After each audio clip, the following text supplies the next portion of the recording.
Okay, so today we're going to talk about the Smith & Wesson 3913, which is my first semi-automatic handgun. Got this classic acre leather holster.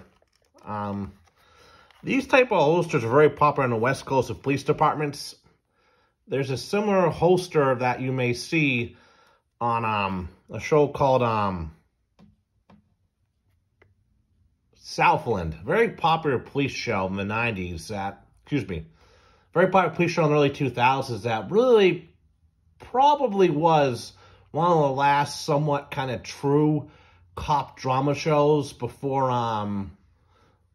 all the current media views about police officers came out. I'm not going to discuss that, but let's just say there's good cops, there's bad cops, and there's cops that, you know, are ball busters, let's just say. But that's in any profession, really.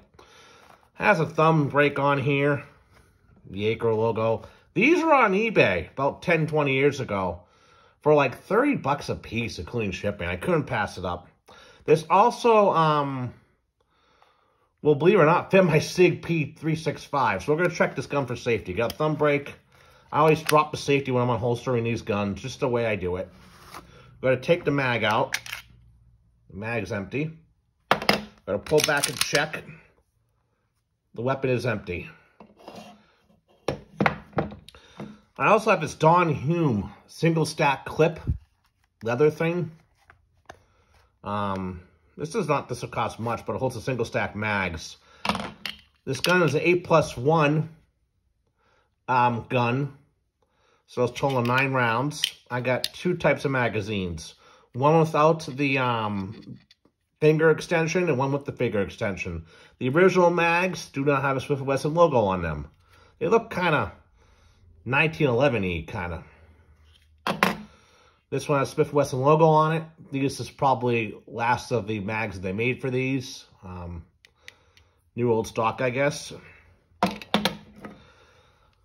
This gun I got in 2012, I think. Yeah, because I got my permit around that time. 2012, I got it. I was working in Massachusetts then, and I saw this gun on a website at a store called Four Seasons. Now, many gun stores, unless you're buying something brand new, or it's an online venue like Gun Broker or Bud's Guns or whatever, require you to basically go to the store. The gun store is one of the few things left next to looking at antiques or other random things that basically you have to go there and look at things. Because they don't list what's on their web. They don't have websites that list what's for sale typically. The exception, maybe some gun stores might list on Facebook, hey, you know, we got the greatest Glock 19 in, so come on by and look. We're open from 9 to 5 today. The gun stores in Woburn, this holster wear was on here before. I don't know the history on this gun. I didn't run the serial number. It is MIM made. It is double action, single action. Very similar mechanism to the Brenner 92, although the slide and the barrel system's different, not a fixed barrel. Got your Novak sights. These are not night sights. Decocker, safety. I had a gunsmith in Worcester. I don't think they're in business anymore. Called Pullman Arms. I didn't like this fat safety, how fat it was. It would dig into me. And when I was carrying concealed. Because this was my only semi-auto EDC for quite a few years. Probably up until before COVID. This was my EDC, semi-auto EDC. And I had a gunsmith do some metal work on this and really trim this down so it's flat. Nice and flat, the safety decocker. And they did a really good job with it. I really like that. It only cost me 60 bucks. Of course, Smith & Wesson, Springfield, Mass, USA. Some of these third-generation guns, at the peak of a third-generation popularity, and I think some of the later guns, the ones that were issued by like California Highway Patrol, maybe not them, other states that carried these when it was at the peak, mid-90s, they had two plants going with these. The one in Springfield, of course, and the one in Houlton, Maine. Now, the Smith & Wesson plant in Houlton, Maine, literally, the Canadian border you could walk through from there. The Houlton, Maine plant, as far as I know now, makes a lot of handcuffs. And I think they make some of the hand-fitted guns. They might have moved that back to Springfield. I think they make 1911s, other metal guns in Houlton, Maine. I'm not sure, but I guarantee they make handcuffs there. Smith & Wesson handcuffs, which I don't own any pairs of handcuffs because I have no use for them. You got a dot here that tells you if it's safe or not. You got a mag disconnect, of course.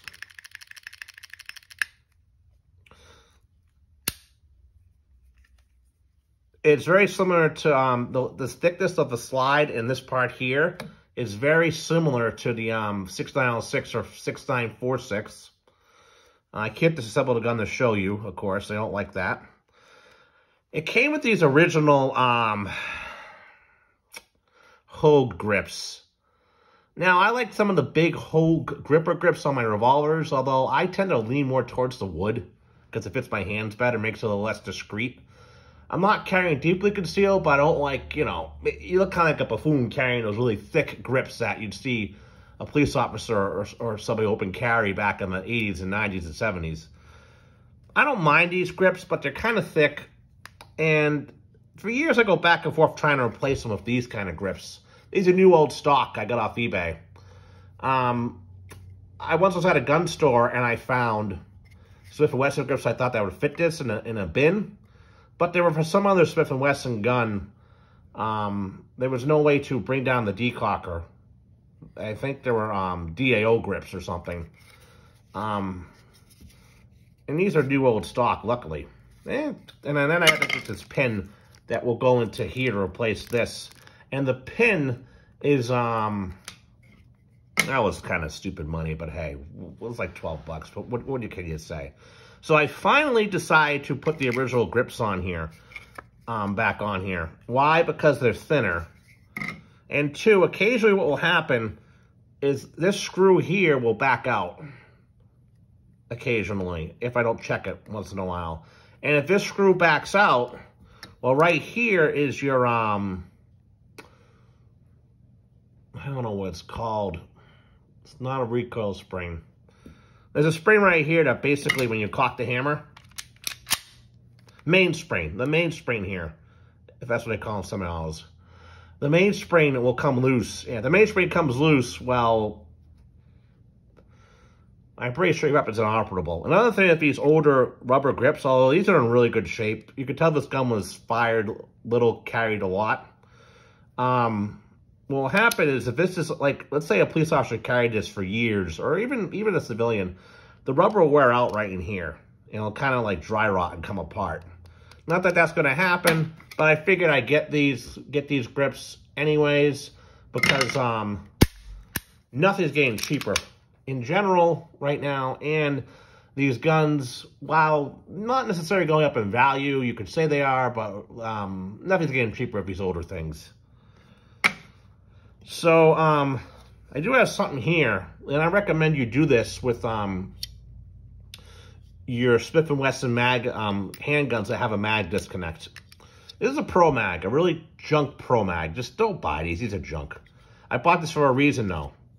I took the spring out and the follower out, and I brought it so that way I can have a dry fire gun without any real magazines and no chances of a bullet being in there. Because I always check before I do this. But if you were to put a bullet in here, it'll just fall down and not do anything. So it allows me to basically do a dry fire practice with this gun. Because these have mag disconnects. And you got a good SA trigger. A nice smooth DA trigger. It's just so smooth. I mean, I can't describe how smooth it is.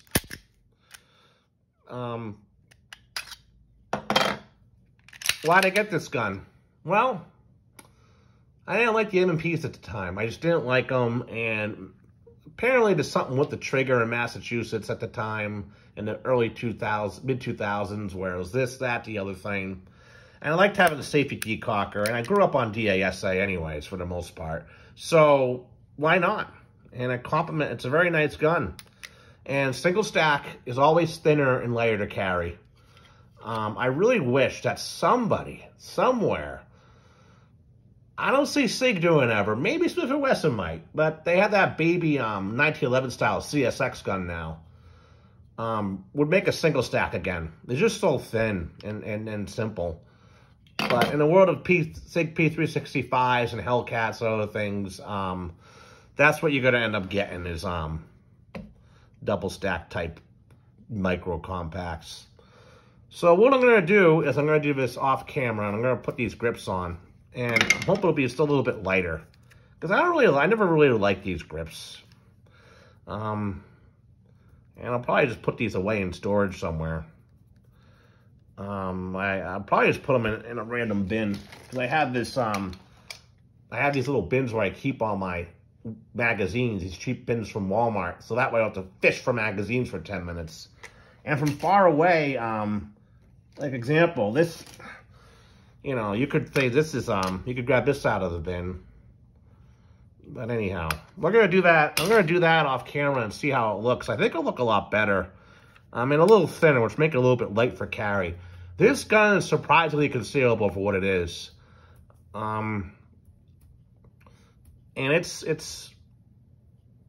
you know, makes me wish that Beretta would have made like a single stack. Yeah, it's a compact and this and that, but it's my thoughts. Once you get the Beretta compact, you might as well just carry a full size. But that's my opinion, though. So very nice gun, though. I mean, it's very nice.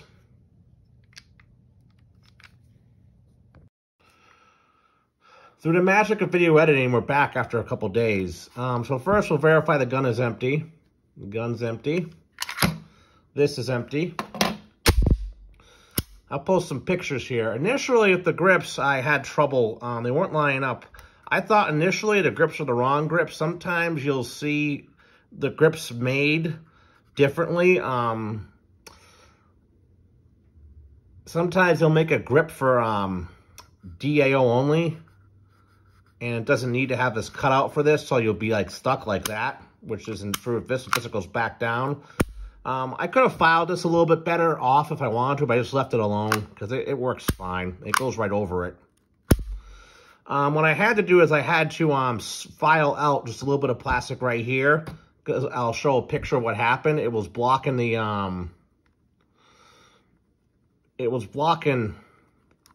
mag release on this side and this side.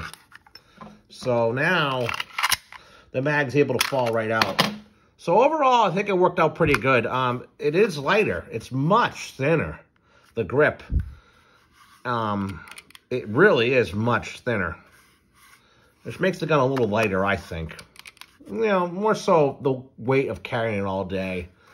It looks like a baby 5906, or, you know, even a baby 6946. I mean, I like this. I've been wanting to do this for years, and I finally took the chance. I think it's because I'm better at not really gunsmithing, but more what I call like, kind of like a car. You know, I'm no mechanic, but I can fix certain things, but it only goes to a certain extent. Like, I don't work on trigger actions. I don't work on anything beyond a recoil spring, or anything obvious. I did bop the hammer off of the Model 10. That was a product I did myself. But anything beyond that, I go to the gunsmith for. Like this part here I was talking about earlier. But grips, I do all my own grips. I do all my own cleaning, of course. I got to clean about 5 guns this weekend. Be cooler out. Finally going to decide to clean them, especially get those burn rings off those revolvers. But grips I don't mind doing. They're not that big of a deal on these older guns. The main thing, I'll post some pictures of what happened with it. The main thing was I had to cut this off here and line this up. And it took some patience, but it worked out, and I'm very happy with the progress of it.